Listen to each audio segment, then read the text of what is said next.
Uz Bībeli balstīts laulības portrets.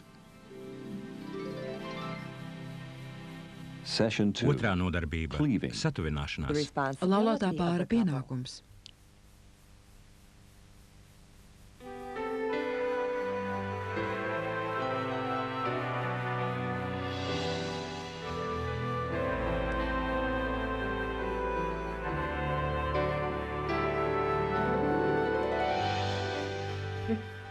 Jā, tas būtu lieliski. Piektdienas vakarā lieliski. Jā, man ļoti patīk hokejs. Brīnišķīgi, jā, labi.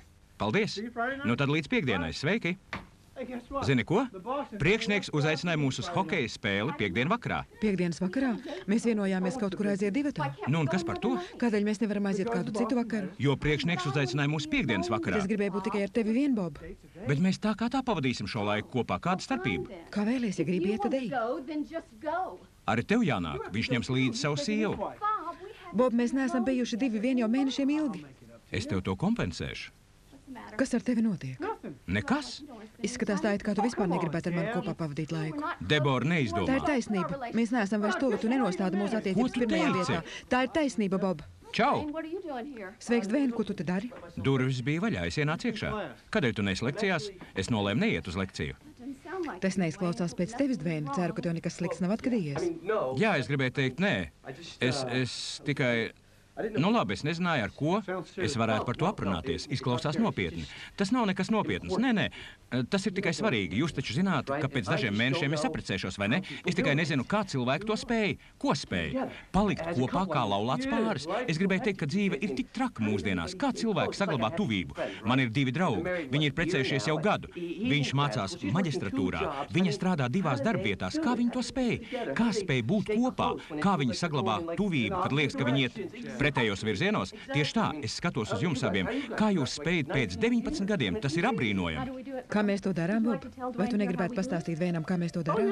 Jā, Dvēn. Vai tu gribi zināt, kā mēs to darām? Ja tu gribi labas attiecības, tad tev ir jāiemācās kaut ko upurēt. Tev ir jābūt gatavam no kaut kā atteikties. Patiešām? Vai ne tā, Debora? Ko tu par to domā? Es? Jā. Tu gribi zināt manas domas? Jā.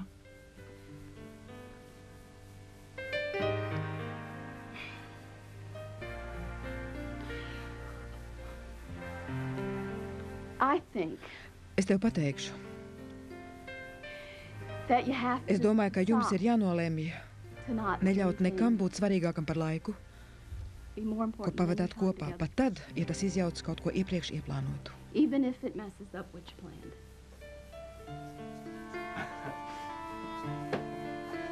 Es saprotu, ko jūs gribat pateikt. Es jūs ļoti labi sapratu. Jūs abi patiešām esat atklājuši noslēpumu, kā saglabāt tuvību laulībā. Es jūs abus mīlu. Jūs vienmēr esat gatavi man palīdzēt. Jūs vienmēr būsiet kopā. Paldies par vīnogām. Nav par ko.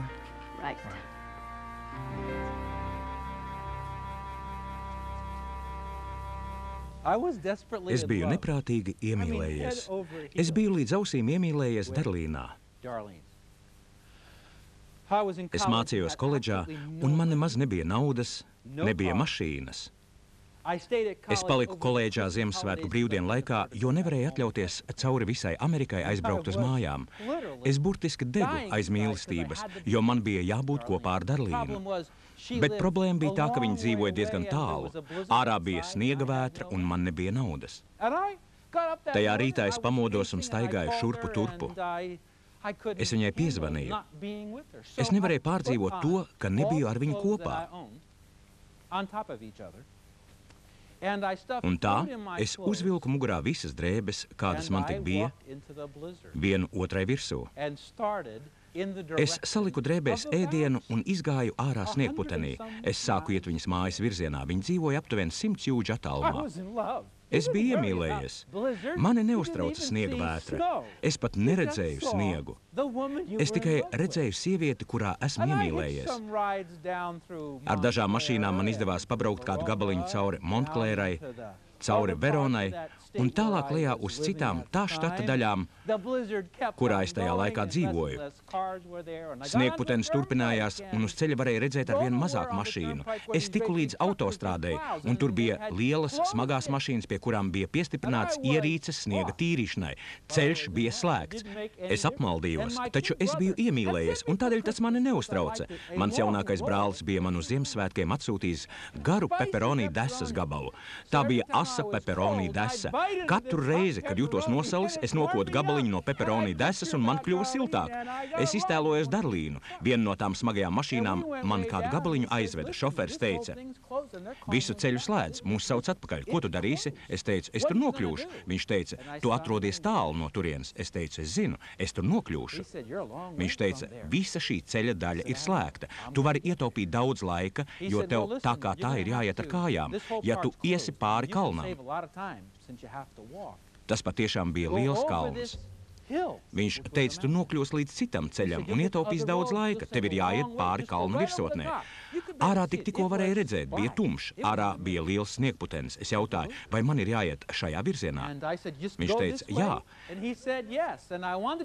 Es gribēju griezties atpakaļ, bet es taču nezināju, vai jau esmu veicis pusi no ceļa vai nē. Tādēļ es teicu: es turpināšu iet. Un es tā arī izdarīju. Es uzkāpu kalnā, un sniegs bija aptuveni līdz šejienei. Es nonācu kalna virsotnē un redzēju mazas gaismiņas. Es centos uzminēt, kas tās par gaismiņām. Es gāju un pēkšņi iekritu kādā bedrē.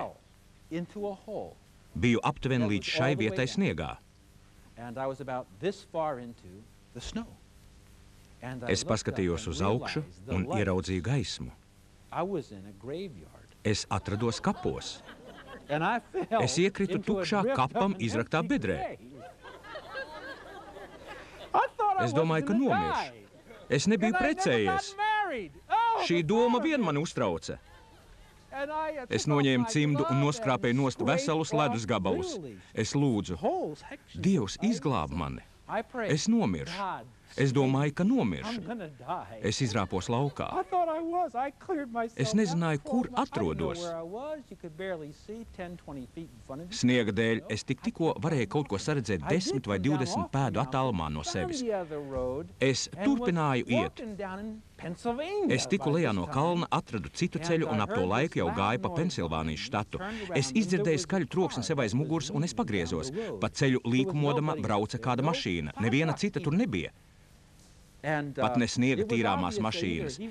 Bija acīm redzami, ka vai nu viņam bija grūti noturēties ceļa ietvaros, vai arī viņš bija ļoti piedzēries.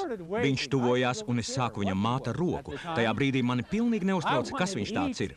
Es gribēju siltumu, es miru nost, man jau izbeidzās pepperoni desa. Viņš apstājās, viņš bija piedzēries.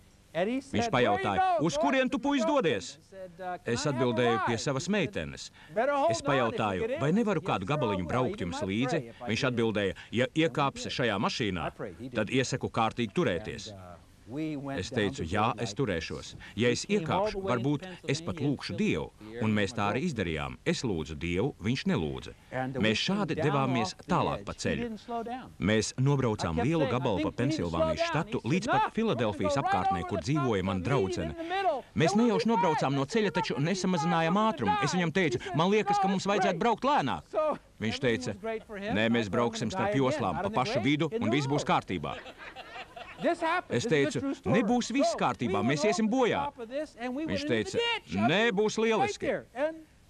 Viņam viss likās lieliski. Bet es atkal domāju, ka nomiršu. Tikai šoreiz nevis kapā, bet uz ceļa. Viss notika, kā es jums stāstu. Tas ir patiesa atgadījums. Mēs iebraucām grāvī. Mēs tikām apturēti. Es izsaucu ātro palīdzību, un tā viņu aizveda. Viņš nebija pārāk cietis. Beidzot, es nokļuvu līdz telefonam. Es nebiju pateicis Darlīnai, ka atbraukšu. Viss manī teica: tas būs lieliski. Pagaidi tikai, kamēr viņa izdzirdēs, ka es atbraucu visu šo gaisa gabalu. Un tā es viņai piezvanīju un